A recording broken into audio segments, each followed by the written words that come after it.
Hi guys, तो क्या आप लोगों ने भी ये चीज नोटिस करी है 2025 में जो फोन्स है ना वो बहुत बेटर हो गए हैं। इवन इस साल ना कुछ नए ब्रांड्स ने अपने कॉम्पैक्ट फोन भी लॉन्च किए हैं। So in this video we have the all new Vivo X200 FE और यहाँ पे द OG iPhone 16। अब देखो आप लोगों को भी ये पता है कि जो दोनों फोन है बहुत ही सॉलिड है और बहुत सारे फीचर्स के साथ आते हैं। बट पता है क्या, ये जो दोनों फोन है ना बहुत ही डिफरेंट ऑडियंस के लिए बने हैं। सो वीडियो को ना आप एंड तक जरूर देखना। इन दोनों ही फोन को ना बहुत डिटेल में कंपेयर करेंगे और एट द एंड आपको आंसर मिल जाएगा कि इन दोनों में से आपके लिए कौन सा परफेक्ट फोन है। एंड वीडियो स्टार्ट करने से पहले अगर आप चैनल पर नए आए हो तो प्लीज चैनल को सब्सक्राइब जरूर कर लेना। मैं ऐसी इंटरेस्टिंग वीडियोस बनाते रहता हूँ।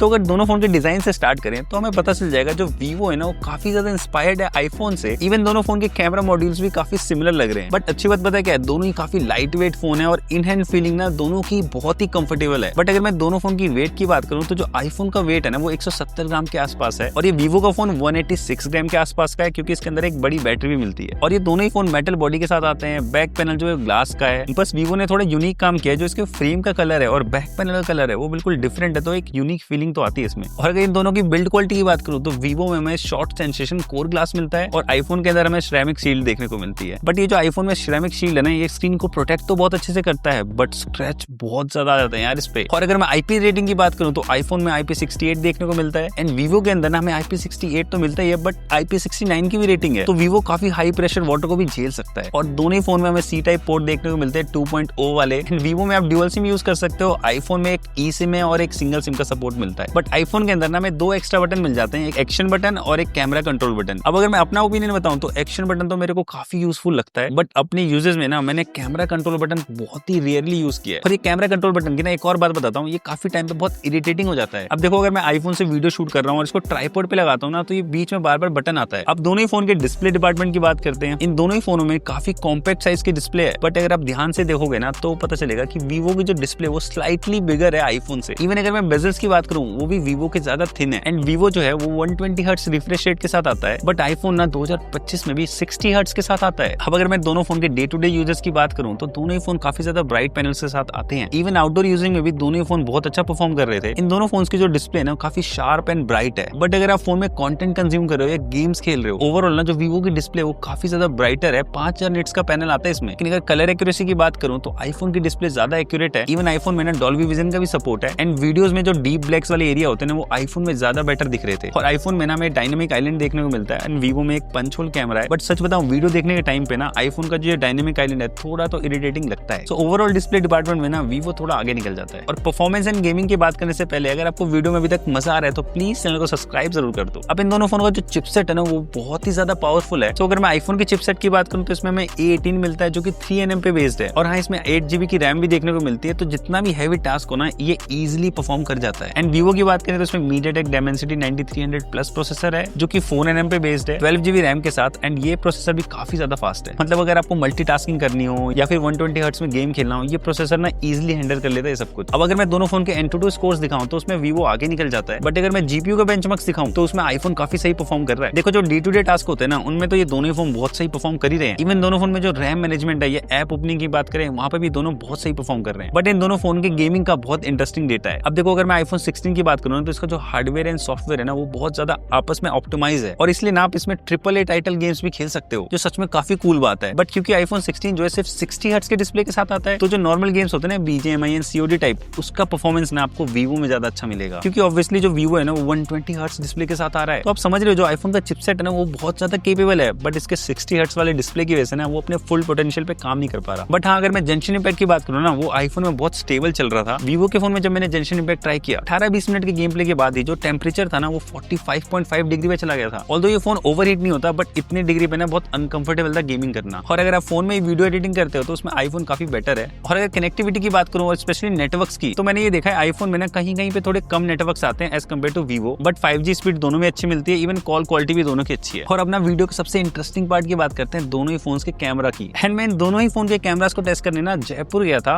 और आई मस्ट से यार बहुत ही सॉलिड कैमराज है इन दोनों फोन के। दोनों ही फोन बहुत बहुत अच्छी पिक्चर्स क्लिक करते हैं, बट डिटेल में डिस्कस करते हैं इस चीज को। अब अगर मैं वीवो की बात करूं, ये ट्रिपल कैमरा सेटअप के साथ आता है। दो 50 मेगापिक्सल के कैमरे हैं और अल्ट्रा वाइड कैमरा 8 मेगापिक्सल का है। और आईफोन डुअल कैमरा सेटअप के साथ आता है। एक अल्ट्रा वाइड सेंसर है जो कि 12 मेगापिक्सल का है और एक 48 मेगापिक्सल का मेन सेंसर। अब दोनों ही फोन के कैमरा सैंपल्स दिखाता हूं मैं आपको। 1x की अगर मैं बात करूं ना, इन दोनों ही फोन्स ने बहुत सही पिक्चर्स क्लिक करी है, चाहे फिर वो डिटेल्स की बात हो या फिर एक्सपोजर मैनेज करने की, दोनों ही फोन काफी सही परफॉर्म कर रहे थे। बट सारी फोटोज में ना मैंने एक चीज रियलाइज करी है, दोनों ही फोन का जो सेंसर साइज है वो ऑलमोस्ट सेम है। बट अगर मैं नेचुरल बैकग्राउंड बोके की बात करूं ना, वो वीवो में बहुत बेटर है आईफोन से, और ये चीज आप मल्टीपल शॉट्स में देखोगे। अब देखो इन सैंपल्स को देख के आपको एक चीज तो क्लियर हो गई होगी, जो आईफोन है ना वो काफी नेचुरल टोन में फोटोज क्लिक कर रहा है। एंड जो वीवो है उसके भी कलर्स काफी सही है, बट थोड़ी सी सैचुरेटेड है। बट अगर मैं शेडोज की बात करूं स्पेशली, तो वीवो ने बहुत सही परफॉर्म किया है। अब देखो यहाँ पे शेडोज वाले एरिया में ना वीवो में काफी डिटेल्स दिख रही है as compare to iPhone. But अगर पोर्ट्रेट सैंपल्स दिखाऊं दोनों फोन के, तो आईफोन ना मैक्सिमम 2x पे पोर्ट्रेट्स क्लिक कर सकता है, और इसके जो 2x के पोर्ट्रेट शॉट्स है ना वो मेन सेंसर से क्रॉप करके क्लिक कर रही है। बट वीवो के पास ना पोर्ट्रेट मोड में बहुत ज्यादा एडवांटेज है, क्योंकि एक तो इसमें डेडिकेटेड पेरिस्कोप लेंस मिल रहा है, बट जो वीवो है वो मल्टीपल फोकल लेंस पे पोर्ट्रेट्स क्लिक कर सकता है। इवन वीवो के फोटोज में जो बैकग्राउंड ब्लर है उसके लिए भी मल्टीपल ऑप्शंस मिलते हैं। एंड इस फोन के पोर्ट्रेट मोड में ना हमें एआई विजुअल भी देखने को मिलता है। इसमें पता है क्या होता है, फोटोज क्लिक करते ही ना वो एआई के थ्रू वेदर चेंज कर देता है फोटोज का। ये सैंपल देखो, जयपुर के हवा महल पे स्नो गिर रही है, या फिर ये ऑटम और समर वाले सैंपल्स देखो। सच बता रहा हूँ, इंटरनेट पे ना काफी लोग इस चीज को पसंद कर रहे हैं। तो ओवरऑल जो ह्यूमन शॉट है या पोर्ट्रेट मोड्स की बात करें, उसमें ना वीवो बहुत आगे निकल जाता है आईफोन से। बट अगर अल्ट्रा वाइड शॉट्स दिखाऊं तो उसमें आईफोन बेटर परफॉर्म कर रहा है। आईफोन के जो अल्ट्रा वाइड शॉट्स हैं वो बहुत शार्प एंड डिटेल है, और वीवो में क्योंकि 8 मेगापिक्सल का अल्ट्रा वाइड कैमरा है तो उसमें डिटेल्स की कमी है। और जो आईफोन का अल्ट्रा वाइड कैमरा है वो काफी ज्यादा वाइड है वीवो से। अपना फोटो सैंपल के कॉर्नर्स में देखो, आपको समझ में आएगा। और मैंने जस्ट टेस्टिंग के लिए ना दोनों फोन से 10x का भी सैंपल लिया है। अब यार देखो, वीवो में एक डेडिकेटेड लेंस है तो 10x के सैंपल्स तो वीवो के ही बेटर आएंगे। ऑल्दो आईफोन के पास भी एक एडवांटेज है, ये मैक्रो शॉट्स क्लिक कर सकता है, जो कि वीवो नहीं क्लिक कर पा रहा। और अब फ्रंट कैमरा सैंपल्स दिखाता हूँ। दोनों ही फोन है ना काफी detail and sharp pictures click करी है। बस एक मेजर डिफरेंस दिखा दोनों फोनों में, जो आईफोन है वो थोड़ी नेचुरल फोटोज क्लिक कर रहा है, and Vivo human skin tone को काफी वार्म कर देता है। अब ना थोड़ा बहुत नाइट सैंपल और लो लाइट सैंपल भी देख लेते हैं। यहाँ पे चीजें थोड़ी चेंज हो गई। अगर मैं फोटो में जूम करके दिखाऊं तो आपको इजीली दिख जाएगा, जो आईफोन की फोटोज है उसमें थोड़ी ज्यादा डिटेल है एज कम्पेयर टू वीवो, फिर चाहे वो 1x की फोटो या फिर अल्ट्रा वाइड की। अच्छा, अब दोनों फोन के वीडियो सैंपल्स देखो, दोनों ही फोन 4K 60 FPS पे रिकॉर्ड तो कर सकते हैं, बट सैंपल देख के आपको समझ में आ रहा होगा कि जो आईफोन है वो काफी बेटर है वीवो से। मतलब वीवो ने ना पूरे वीडियो को ब्राइट कर दिया है, और आईफोन की वीडियो में चाहे स्किन टोन हो या HDR सब कुछ अच्छे से बैलेंस है। एंड वीडियो डिपार्टमेंट में आईफोन के पास काफी प्लस पॉइंट है। आईफोन के अल्ट्रा वाइड कैमरे से ना आप 4K 60 FPS पे भी वीडियो शूट कर सकते हो, और अगर वीवो की बात करूं तो ये 1080p 30 फ्रेम्स पे शूट करता है सिर्फ। और हमें दोनों ही फोनों में ना सिनेमैटिक मोड तो मिल जाता है, बट आईफोन के सिनेमैटिक मोड को बीट करना ना काफी मुश्किल है। सो कैमरे का कंक्लूजन ना काफी ज्यादा सिंपल है। अगर आपको बहुत अच्छे ह्यूमन पोर्ट्रेट्स या फोटोज चाहिए तो आप वीवो पिक कर लेना, और अगर आप वीडियो ज्यादा बनाते हो तो आईफोन आपकी चॉइस होनी चाहिए। अच्छा, अपना दोनों ही फोन की बैटरी की बात कर लेते हैं। जो आईफोन है ना वो 3651 mAh की बैटरी के साथ आता है, एंड अगर मैं वीवो की बात करूं, इसके अंदर में 6500 mAh की बैटरी मिलती है, और ये 90 वोल्ट चार्जिंग सपोर्ट करता है, और इसके साथ चार्जिंग ब्रिक भी मिलती है। आईफोन सिर्फ मैक्सिमम 20 वोल्ट पे चार्ज हो सकता है, बट हम सबको पता है कि इसके साथ कोई चार्जिंग अडेप्टर नहीं मिलता। देखो, कॉम्पैक्ट फोन के हिसाब से ना दोनों ही फोन की जो बैटरी लाइफ है बहुत ही सही है। नॉर्मल यूजर्स की बात करूं ना तो आईफोन हमें 6 से 7 घंटे का स्क्रीन ऑन टाइम देता है, और वीवो की स्क्रीन ऑन टाइमिंग की बात करें तो 8 से 9 घंटे का मिलता है हमें इसमें नॉर्मल यूजर्स में। एंड अगर आप फोन को बहुत लाइट यूज करते हो ना तो ये 10 से 11 घंटे का SOT भी दे देता है कभी कभार। इवन वीवो को चार्ज करने में सिर्फ 55 से 57 मिनट्स लगते हैं, और ये आईफोन जिसमें सिर्फ 3500 mAh की बैटरी है 1.5 घंटे में चार्ज होता है ये। बट आईफोन के अंदर में वायरलेस चार्जिंग मिल जाती है, जो कि वीवो में नहीं मिलती। बट बैटरी डिपार्टमेंट में वीवो काफी सही परफॉर्म कर रहा है आईफोन से। सो फाइनली सॉफ्टवेयर डिपार्टमेंट की बात करते हैं। अगर मैं वीवो की बात करूं, इसमें हमें FunTouchOS 15 मिलता है एंड्रॉइड 15 के साथ। एंड अगर अपडेट पॉलिसी की बात करें तो 4 साल के OS अपडेट एंड 5 साल के सिक्योरिटी अपडेट मिल जाएंगे इसमें। अब देखो, जो FunTouchOS है ना वो मल्टीटास्किंग के तो काफी अच्छी है, इवन इसमें बहुत सारे AI फीचर्स भी मिलते हैं, एंड कस्टमाइजेशन भी हो ही जाती है। एंड अगर आईफोन 16 की बात करें, इसमें हमें iOS 18 देखने को मिलता है। एंड हम सबको पता है जो iOS की सॉफ्टवेयर पॉलिसी होती है वो 6 से 7 साल तक चलती है। एंड जो iOS का डिजाइन है ना वो काफी well design and mature feel देता है। एंड इस फोन में भी थोड़े बहुत AI के फीचर्स मिल जाते हैं, आगे उसकी बात करेंगे हम। अब ये देखो, हम सबको ही पता है जो एप्पल का इकोसिस्टम है ना वो काफी सही बना रखा है इन्होंने, बट कभी कभार ना वो काफी इरिटेट भी कर देता है। फॉर एग्जांपल, आपको iOS के फोटोज ऐप से ना 1000 फोटोज को किसी और डिवाइस में ट्रांसफर करना हो तो ये प्रोसेस ना iOS में बहुत स्लो तो है ही, बट मल्टीपल टाइम्स मैंने ये देखा है जो ट्रांसफर है ना वो फेल हो जाता है। एंड ये छोटी छोटी चीजें ना काफी इरिटेटिंग लगती है। बट अगर किसी एंड्रॉइड फोन में फोटोज ट्रांसफर करना हो, मल्टीपल तरीके आप बहुत इजीली तरीके से कर सकते हो। एंड अगर मैं AI की बात करूँ ना तो दोनों ही फोन में हमें काफी सारे AI फीचर्स मिलते हैं, बट सच बताऊं एप्पल इंटेलिजेंस को है ना 1 साल हो गया है, बट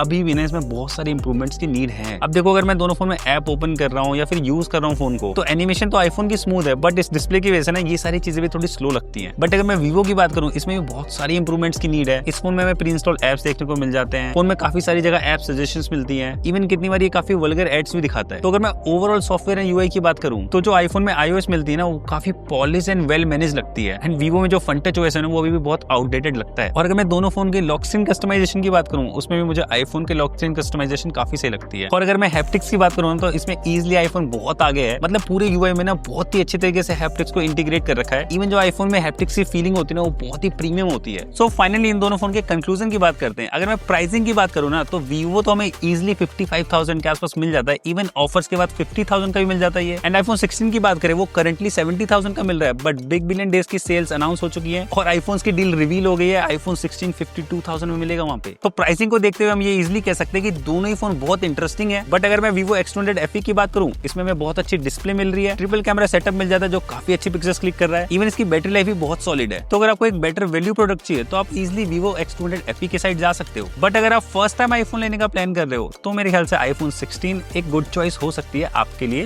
क्योंकि जो बिग बिलियन डे सेल आने वाली है उसमें आईफोन 16 का प्राइस 52,000 अनाउंस हो चुका है। आई नो ये जो सेल वाली प्राइसिंग होती है सिर्फ आधे एक घंटे के लिए आती है, बट फिर भी 55,000 के आसपास आपके फोन मिल सकता है सेल में। बट अगर आप आईफोन 12, 13, 14, इवन 15 भी चला रहे हो तो आईफोन 16 को बिल्कुल स्किप कर देना आप, क्योंकि 9 सितंबर को ही आईफोन ने अपनी न्यू सीरीज लॉन्च कर दिया आईफोन 17 की। और कितने क्रेजी अपग्रेड के साथ आया आईफोन 17, मतलब 120 हर्ट्ज का प्रोमोशन डिस्प्ले है उसमें, वो भी ऑलवेज ऑन डिस्प्ले के साथ। इवन जो डिस्प्ले की ब्राइटनेस है वो भी 3000 निट्स की कर दी है। एंड और भी काफी सारे अच्छे अपग्रेड्स कर रहे हैं आईफोन 17 में। सो बात सिंपल सी है, अगर आप आईफोन यूज कर रहे हो और आपको आईफोन में ही अपग्रेड करना है तो बस थोड़ा सा वेट करो और बजट थोड़ा सा इंक्रीज कर दो और आईफोन 17 लो यार, काफी अच्छी डील है वो। तो कमेंट करके जरूर बताना आपको नया आईफोन 17 कैसा लगा, और ऐसी डील्स वीडियो के लिए इस चैनल को सब्सक्राइब कर लो, मैं काफी सारे डील्स वीडियो लाने वाला हूँ।